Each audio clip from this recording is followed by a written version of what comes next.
प्यारे छात्रों, आज हम नागरिक शास्त्र विषय में समकालीन दक्षिण एशिया अध्याय के अंतर्गत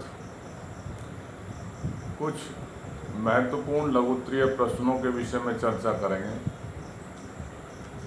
हमारा प्रश्न है, भारत और बांग्लादेश के बीच मतभेद के प्रमुख मुद्दे क्या हैं? किस वजह से भारत और बांग्लादेश के बीच मतभेद पैदा हुए? सभी ध्यान से सुनेंगे। भारत और बांग्लादेश के बीच मतभेद के प्रमुख मुद्दे निम्न है भाई। पहला, भारत के बांग्लादेश से अप्रसन्न होने के कारण। भारतीय सरकारों के बांग्लादेश से अप्रसन्न होने के निम्न कारण हैं। पहला कारण है भारत में अवैध अप्रवास के विषय का ढाका द्वारा खंडन करना। भारत में जो शरणार्थी हैं, बांग्लादेश के अप्रवासी लोग हैं, उनके विषय में ढाका इस बात को मानने के लिए तैयार नहीं है कि यहाँ पर जो है बांग्लादेश के शरणार्थी हैं या प्रवासी हैं। दूसरा, बांग्लादेश सरकार द्वारा भारत विरोधी इस्लामी कट्टरपंथी जमातों को समर्थन देने के कारण भी भारत जो है खुश नहीं है बांग्लादेश से।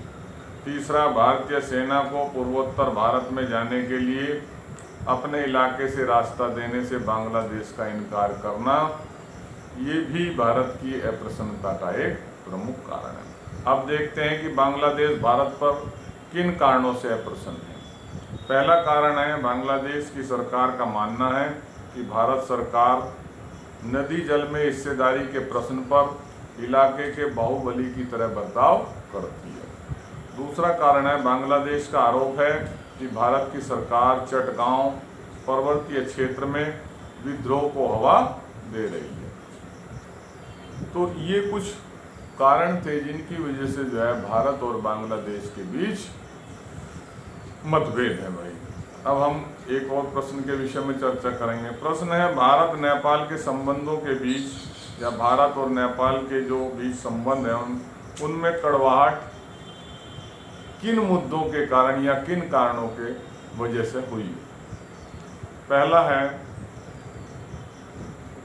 भारत की चीन के साथ मित्रता को लेकर भारत सरकार ने अक्सर अपनी अप्रसन्नता जाहिर की है। दूसरा, नेपाल सरकार भारत विरोधी तत्वों के विरुद्ध आवश्यक कदम नहीं उठाती है, इससे भी भारत नेपाल से खुश नहीं है।